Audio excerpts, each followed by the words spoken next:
nasional masih ada kesempatan untuk bertemu muka, bertatap muka, dan kemudian sedikit mengadakan temu bicara. Sebagaimana tadi telah bersama kita mendengarkan, tanggal 29 Juni kita jadikan Hari Keluarga Nasional. Karena ada satu peristiwa yang memang tidak mungkin kita lupakan dalam rangka sejarah perjuangan bangsa kita. Peristiwa 45 tahun yang lampau, tanggal 29 Juni tahun 1949, terjadi daripada satu peristiwa di mana pejuang-pejuang dan rakyat yang tadinya meninggal kota ke desa-desa terpaksa mengungsi karena adanya kekuatan Belanda yang menduduki kota Yogyakarta, dapat kembali lagi bergabung dengan keluarga-keluarganya. Daripada peristiwa tanggal 29 Juni tahun 1949 itu bukan berarti hanya terjadi begitu saja, tapi karena hasil perjuangan daripada rakyat kita, terutama rakyat kita keseluruhan di mana-mana, termasuk pula rakyat Yogyakarta yang dipelopor oleh Tentara Nasional Indonesia, dapat meyakinkan kepada dunia atas perlawanannya sehingga Belanda terpaksa dan harus meninggalkan Yogyakarta, menarik diri daripada Yogyakarta. Kita telah mengetahui bahwa tanggal 19 Desember 1948 Belanda mengadakan serangan ke ibu kota perjuangan Republik Indonesia, Yogyakarta, secara mendadak.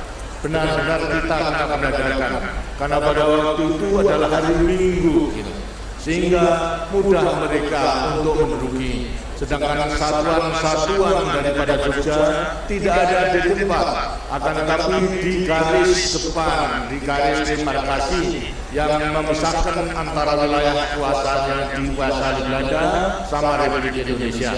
Karena itu sampai terjadi penyerangan sehingga bisa menawan presiden, wakil presiden, beberapa menteri, bahkan kemudian terpaksa pulang daripada Jogja dengan mudah diduduki oleh Belanda. Oleh sebab itu, banyak di antara penduduk ibu kota pada saat itu, terutama setelah tanggal 19, semua yang tidak mau bekerja dengan Belanda meninggalkan kota menuju ke desa-desa, bukan untuk diam diri, akan tapi untuk menyusun kekuatan guna melawan daripada Belanda itu.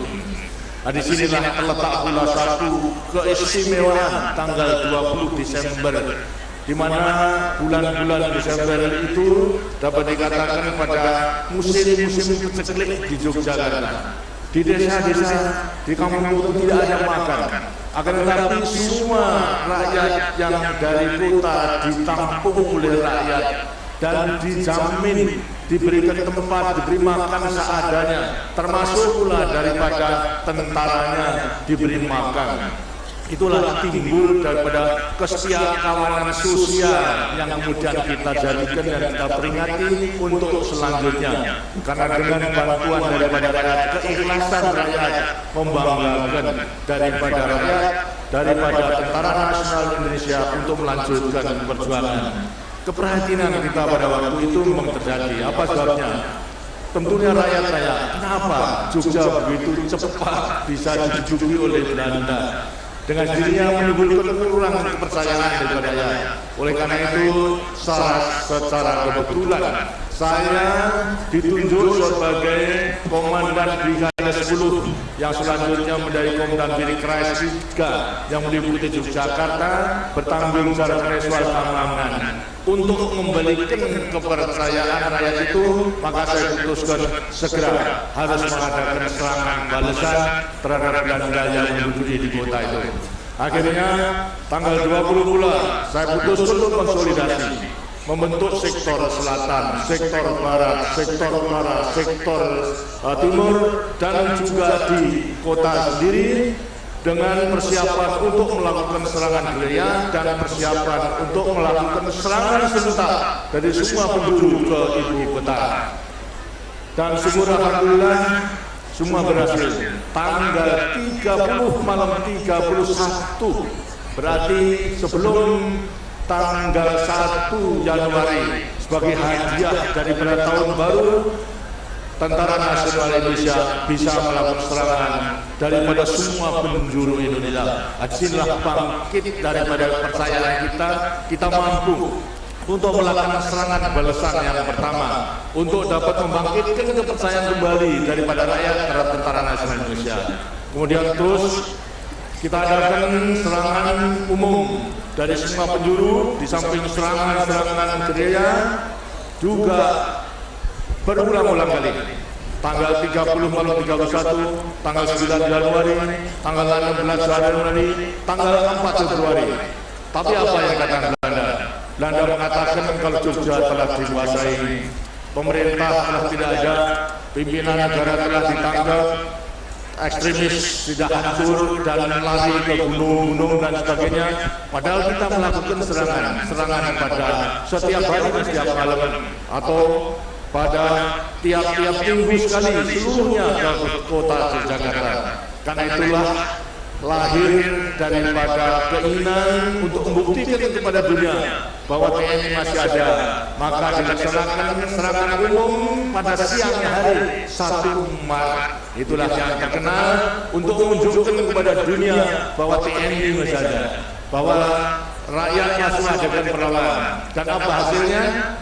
Ternyata memang serangan umum 1 Maret itu adalah ditujukan untuk mempunyai impact politik pada waktu itu, tidak cerita, untuk membantah daripada kebohongan Belanda di persekitaran bangsa-bangsa.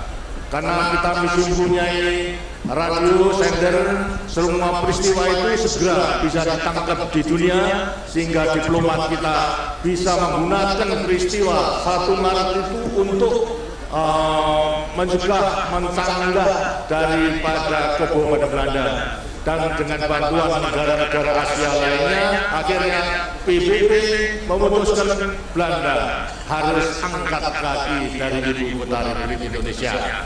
Dan pada waktu itu Sri Sultan diserai sebagai koordinator untuk melaksanakan itu. Terus terang saja, kenapa tadi saya melaporkan digambarkan melapor kepada Sultan?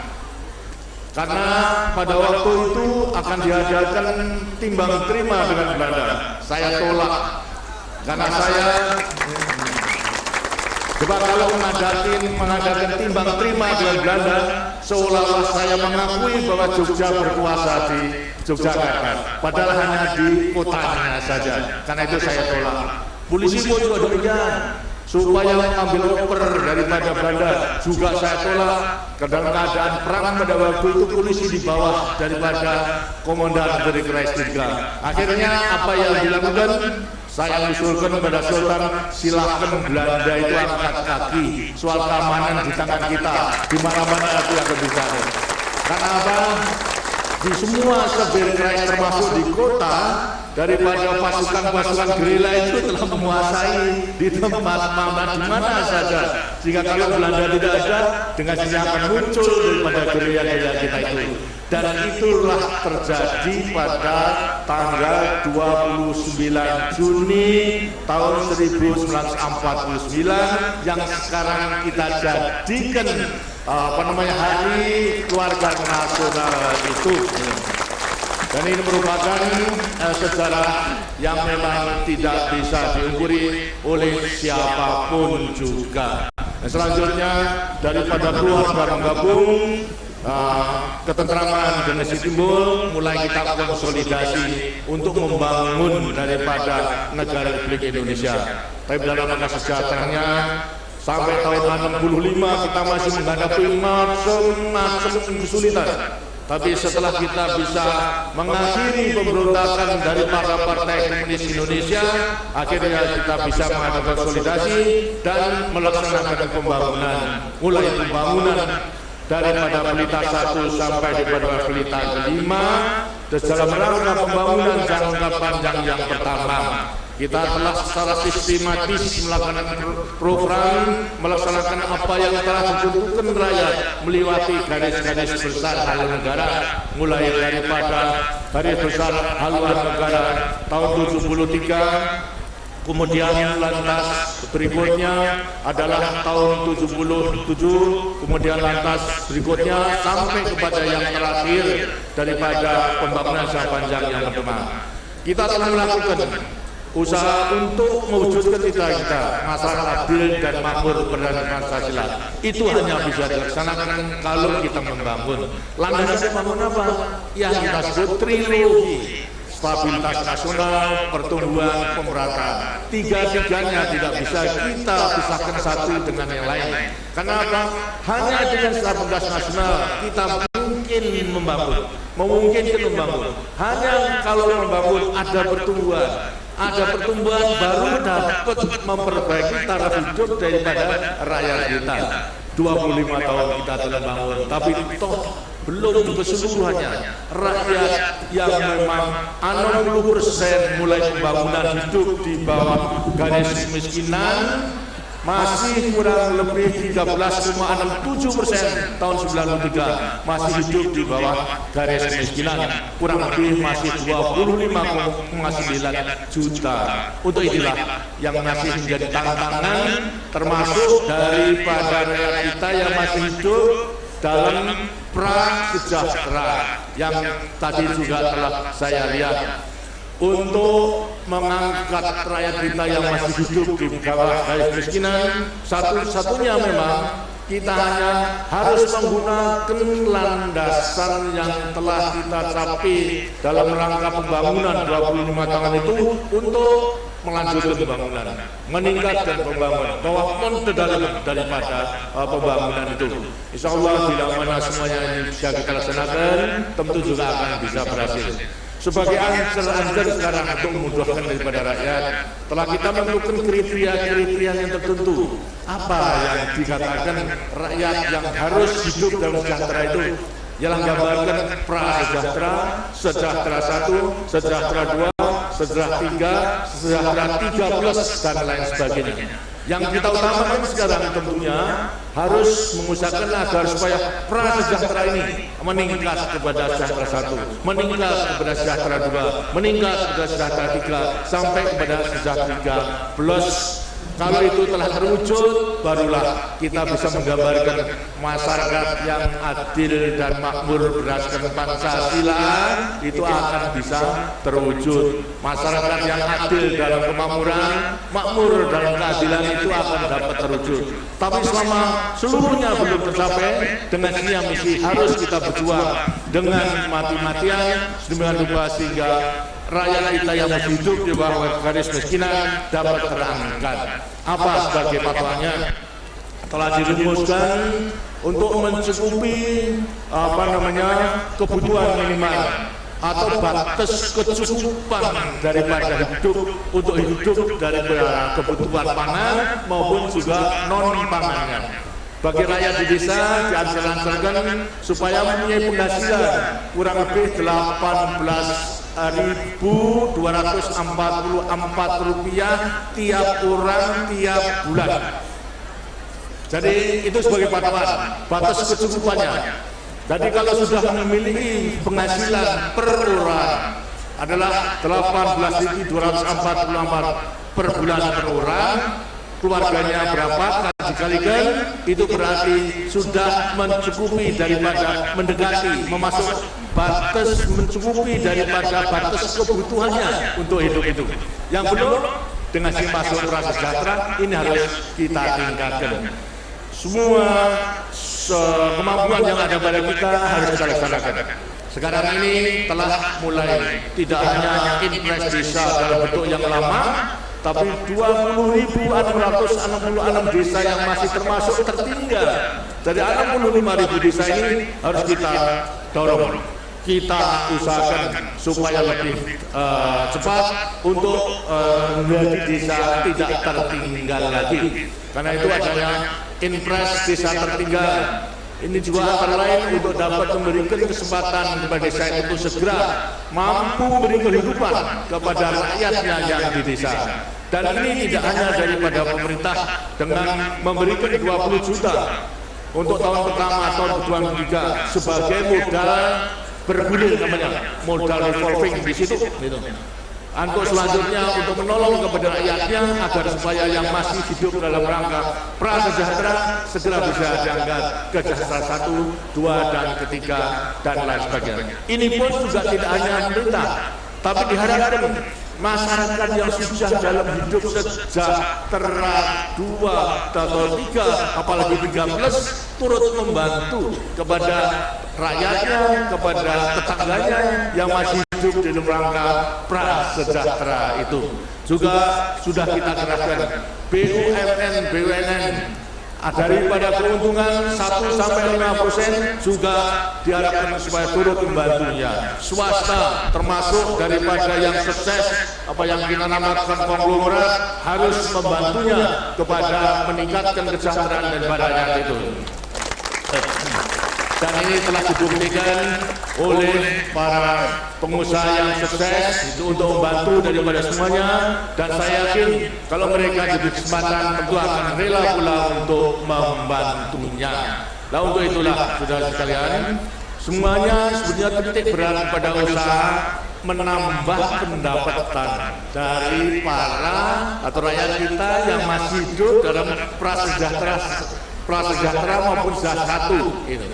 Terus ada dari kegiatan, ada produksi, diberikan modal, tidak hanya mungkin pinjaman, tapi pinjaman yang murah, yang rendah daripada bunganya, dididik daripada keterampilan, sehingga mereka itu nanti akan memperoleh penghasilan untuk mencukupi kebutuhan hidup baik pangan maupun juga non pangan. Dalam soal ini tentunya kita harus memikirkan tidak hanya produksi, tapi produksi juga yang harus bisa dijual. So, kalau produksi tidak dijual, sama saja penghasilannya tidak ada. Karena itu harus kita clear sekarang daripada keadaan bagaimana daripada rakyat yang telah kita bantu produksinya itu bisa menjual daripada produksinya untuk memperoleh jasa penghasilan guna mencukupi daripada kebutuhan pangan ini. Telah dimulai rasanya beberapa desa bahwa produksi dibeli oleh warga desa itu, dibeli oleh warga RT itu, dibeli oleh warga RW itu, sehingga dengan mudah. Kalau kemudian itu sudah penuh, artinya tidak mampu lagi membeli, harus dijual keluar ke pasaran. Kalau sudah pasaran, donasinya juga bisa ditingkatkan, dijual kemana-mana. Nah, tadi telah digambarkan juga mungkin pengalaman pada waktu perang gerilya, di mana rakyat tinggal di desa, mereka juga menghasilkan. Mereka tidak bisa ke pasar kota, tapi timbul daripada pasar darurat itu yang timbul karena keadaan daripada rakyat itu, di mana rakyat kemudian lantas menjual hasilnya, kemudian juga yang membutuhkan membelinya. Dalam rangka inilah kita pun harus meng-create sedapat mungkin agar supaya produksi tidak hanya dijual kota, tapi bagaimana sekarang agar supaya orang kota itu adalah membeli produksi itu ke desa. Jadi dibalik sekarang ini, bukan rakyat menjual produksinya ke kota, itu akan tapi sekarang rakyat kota datang ke desa untuk membeli hasil-hasil daripada rakyat tersebut. Ini memang sudah ada usaha. Selama pelita ke-1, 2, 3 sampai ke-5, pemerintah sedang mengadakan satu percobaan untuk melakukan kegiatan secara efisien daripada kantor-kantor maupun juga daripada para pengusaha, agar supaya mereka mencoba 1 minggu bekerja hanya 5 hari saja. Dan hari Sabtu sama hari Minggu itu break, tidak bekerja. Ini telah dicoba beberapa instansi, apakah itu bank dan lain sebagainya. Ternyata memang juga efisien, karena bisa mengadakan penghematan. Artinya hari Sabtu yang biasanya kerja mempergunakan listrik, listriknya bisa dihemat. Yang biasanya menggunakan telepon tidak ada dinas untuk keluarga juga, dan tidak perlu menggunakan telepon. Berarti lantas anggaran negara bisa dihemat. Karena itu sekarang sedang dipelajari, kemungkinan nanti akan menjadi satu gerakan keseluruhan bahwasanya secara nasional kita cukup untuk meningkatkan efisiensi bekerja 1 minggu hanya 5 hari saja. Berarti hari shift 1 sampai minggu itu break. Apa maksudnya? Maksudnya kalau break supaya rakyat yang di kota itu pergi ke desa untuk membeli barang-barang ada di desa, ada di warung-warung darurat tadi. Dan itu sebetulnya kalau dilaksanakan akan lebih murah. Jadi gaji pegawai negeri yang sekarang belum cukup sekarang untuk mencari daripada harga yang lebih murah itu ke desa-desa itu. Sedangkan rakyat di desa telah berhasil, ada pasarannya, berarti ada penghasilan dan timbal balik. Ini juga sekaligus agar supaya rakyat yang sekarang terutama muda-muda selalu menginginkan ke kota untuk cari pekerjaan ke kota. Padahal di kota belum tentu ada pekerjaan. Akibatnya apa? Kalau tidak ada pekerjaan menjadi gelandangan.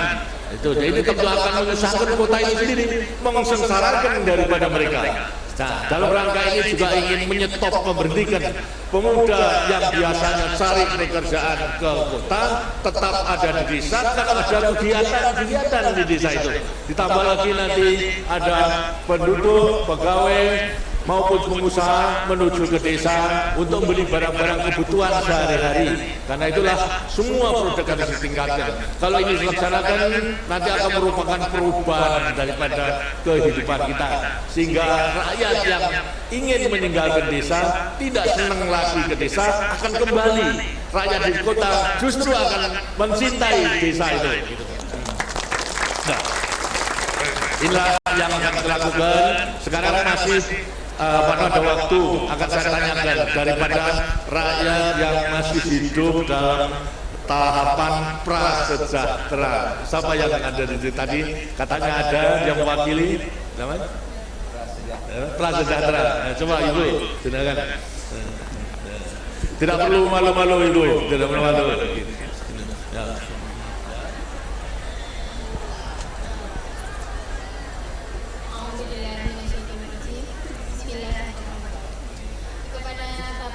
Presiden beserta Ibu Tini Soeharto yang kami hormati, yang kami muliakan, beserta para rombongan Bapak Presiden beserta Ibu, yang kami hormati, beserta Bapak Basuki Sudirman beserta Ibu yang kami muliakan.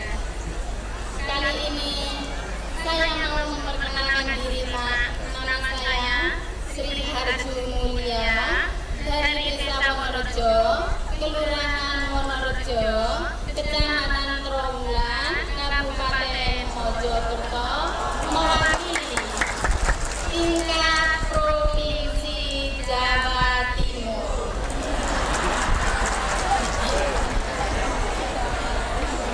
Kali ini saya mau memperkenalkan diri dalam satu keluarga saya sebagai peserta KB Mandiri, keluarga mandiri. Itu Pak, sama saya. Ya, selamat ya. Tidak salah. Namanya Suheri dari Desa Meja, Kecamatan Trawulan, Kabupaten Mojokerto. Anaknya juga berapa? Anaknya? Anak saya 2 Pak. Betul, ada 2 saja. Yang ini, yang juga turut ini. Oh. Iya. Yang pertama namanya Ramadi. Yang kedua? Usia 12 tahun Pak. Mau sekolah ke SMP negeri, tapi dengan keadaan minim Pak. Ya. Baik. Saya kira-kira apa? Karena sudah ada ketentuan bahwasanya sekarang wajib belajar 9 tahun. 6 tahun dasar, kemudian SMP 3 tahun, dan semua ini akan tertabung nantinya di dalam sekolah menengah pertama ini. Oleh karena itu kalau masih minim harus dididik dengan rupa sehingga terus bisa mengikuti. Nah, ini anaknya nomor 2. Gitu. Namanya anak saya yang kedua itu Dwi Wahyu Kristina Kengkuri. Wah. Umurnya berapa? Umurnya 6 tahun Pak.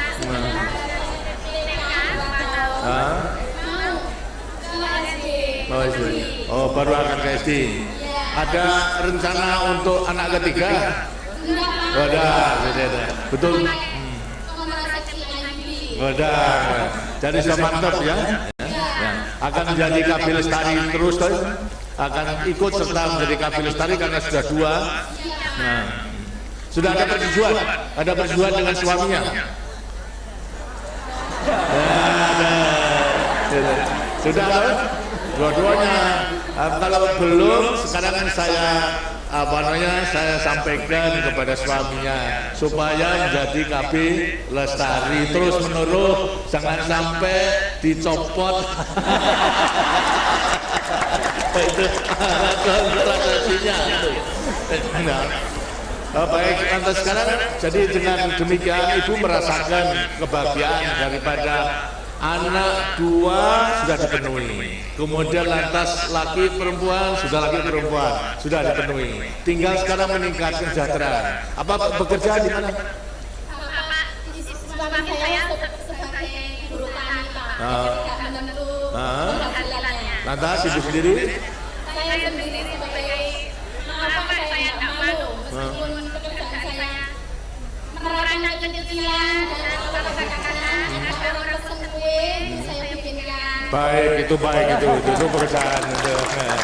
Tidak perlu malu-malu karena kemampuan yang demikian, tapi agar karena masalahkan semuanya itu dicapai dengan cara halal gitu, dengan cara usaha yang baik. Nah, mohon rezeki daripada Tuhan Yang Maha Kuasa. Sekalipun kue-kue nanti kemudian menjadi besar dan kue-kuenya tidak hanya dijual, tapi si pembeli nanti akan datang ke rumah. Nah, itu menjadi pedagang kue-kue yang besar gitu kan. Ya. Baik, terima kasih. Silakan Ibu, boleh kembali. Ya. Terima kasih Pak atas yang diberikan kepada kami.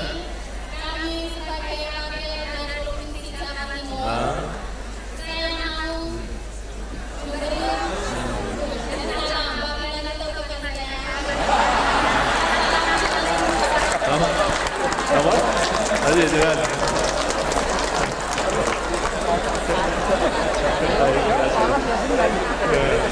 Baik, terima kasih. Sekarang daripada yang sudah meningkat sejahtera berapa? Sejahtera 3. Ayo Pak. Ya. Ini dari saudara Sebano, kegiatan pekerjaannya apa? Pekerjaan sampingan. Hah? Pekerjaan yang tetap adalah guru. Guru. Terus ada pekerjaan guru, kemudian ada sampingan juga. Dan semuanya penghasilan yang tetap sebagai guru, ya kan? Nah, lantas keluarganya berapa? Keluarga saya ada 5. Wah. Anak juga 1. Oh, bukan anaknya loh. Tapi ya sudah lebih 1. Tapi tidak apa, 3 sudah stop tuh ya, sudah stop. Karena nanti akan terlalu berat nanti, walaupun sudah menjadi mempunyai penghasilan tetap jadi guru, tapi itu harus diperhitungkan. Dalam sekarang sudah menduduki sejahtera, KS 3 yang bisa mencukupi kebutuhan baik pangan non pangan, juga bisa membantu kepada lain-lainnya. Bagaimana caranya? Di desa kami ini sudah dikatakan juga saya kira sama dengan desa yang lain, masih ada teman-teman yang pra-KS dan KS. Dengan usaha kami adalah ternak itik Pak, sampingannya. Dengan ya istilahnya tambahan rezeki, saya sempat mengulurkan bantuan kepada teman-teman yang masih membutuhkan, yaitu pertama adalah saya membantu kepada Yayasan TPG Pak. Yang kedua adalah mengangkat anak asuh. Bahkan tanggungan saya yaitu kalau dihitung itu 4 anak yang harus saya sekolahkan. Alhamdulillah yang 2 itu sudah mandiri sekarang. Sekarang tinggal 2, yaitu duduk di SMP dan di SLTA. Jadi dengan memberikan itik tadi sebagai gaduan atau sebagai pinjaman, kemudian akan menghasilkan daripada mereka yang dibantu itu akan ada penghasilan, demikian. Nah, itu kira-kira berapa ekor yang dibantu? Untuk tiap warga itu biasanya saya kasih 100 ekor. Ya, jadi bukan merupakan modal uang, tapi berupa itik memang itu, terus itik 100 kemudian dipelihara begitu daripada lantas daripada sistemnya bagi hasil atau sistemnya begini Pak. Jadi teman-teman kita berikan modal berupa itik ya. Karena kemampuan yang tidak menunjang itu masalah sampurnya atau makanannya itu sebelum itu menghasilkan juga saya beri bantuan makanan ya. Kemudian teman-teman itu mencari sendiri bekatulnya, konsentrasinya. Kalau sudah itu sudah bertelur atau menghasilkan, kemudian tidak bagi hasil, saya diberi telurnya itu Pak. Untuk istilahnya itu mengembalikan modalnya. Alhamdulillah saya kira dengan langkah saya yang begitu itu menurut hemat saya atau hemat kami yaitu teman-teman itu saya kira taraf hidupnya meningkat karena ada tambahan dari ada penghasilan, kemudian memenuhi kewajiban mengembalikan sebagai penyicilan, masih ada sisanya baik untuk melanjutkan usaha maupun juga untuk kebutuhan